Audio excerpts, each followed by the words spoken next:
Selamat pagi anak-anak yang terkasih. Bagaimana kabar kalian? Sudah sarapan belum? Tetap jaga kesehatan ya. Bersyukur karena hari ini kita bisa sama-sama belajar kebenaran firman Tuhan. Perenungan kita pada pagi hari ini berjudul Domba yang mendengarkan suara gembalanya. Mari kita sama-sama baca Yohanes 10 ayat 16 dan 27. Yohanes 10 ayat 16 dan 27 berbunyi, "Ada lagi padaku domba-domba lain yang bukan dari kandang ini.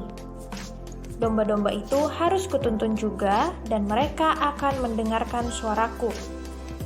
Dan mereka akan menjadi satu kawanan dengan satu gembala. Domba-dombaku mendengarkan suaraku dan aku mengenal mereka dan mereka mengikuti aku." Anak-anak, kita mengenal dua macam domba, yakni domba yang baik dan domba yang nakal. Domba yang baik itu mengenal suara gembalanya dan mendengarkan atau menaati gembalanya. Sedangkan domba yang nakal itu tidak mau dengar-dengaran atau taat pada gembalanya. Domba yang nakal ini selalu memisahkan diri dari teman-temannya. Ketika domba-domba yang lain makan rumput secara berkelompok, domba yang nakal akan keluar dari kelompoknya dan pergi kemanapun yang dia mau. Atau ketika gembalanya sedang menggiring domba-dombanya ke padang rumput, domba yang nakal tiba-tiba bisa saja berlari sendirian ke arah yang berlawanan, terpisah dari kelompoknya. Lalu apa sih yang dilakukan sang gembala? Reaksi sang gembala adalah selalu mengejar domba yang nakal ini dan menempatkannya kembali ke kelompoknya. Anak-anak tahu tidak, hal ini selalu dilakukan sang gembala, bahkan meskipun harus dilakukan berulang kali. Jadi, bila domba yang nakal memisahkan diri, sang gembala akan mengejar dan menggendongnya untuk mengembalikan dia ke kelompoknya. Tapi anak-anak, apabila domba tersebut terlalu nakal dan tidak mau taat, maka sang gembala terpaksa akan mematahkan kakinya. Wah, bayangkan, domba yang nakal itu akan merintih kesakitan.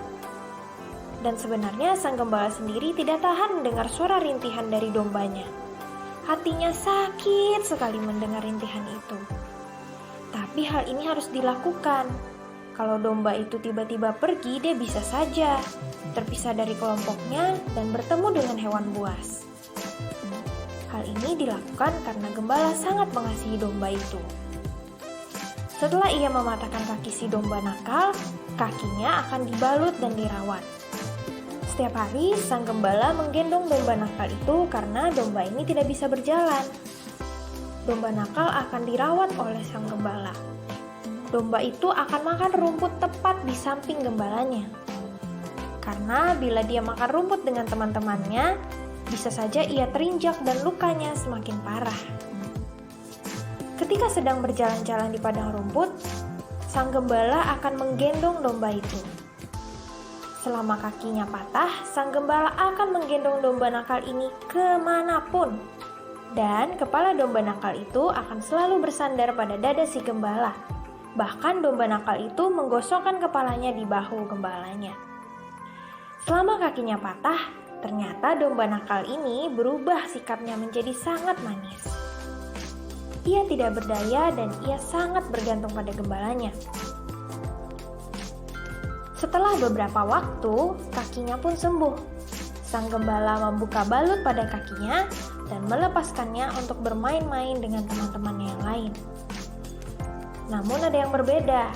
Kali ini dia tidak berlari ke kelompoknya, tapi dia merapatkan dirinya di antara kaki gembalanya. Sehingga sang gembala harus mengangkatnya dan meletakkan dia di kelompoknya. Tapi si domba nakal ini kembali berlari mengikuti dan merapatkan dirinya kepada sang gembala.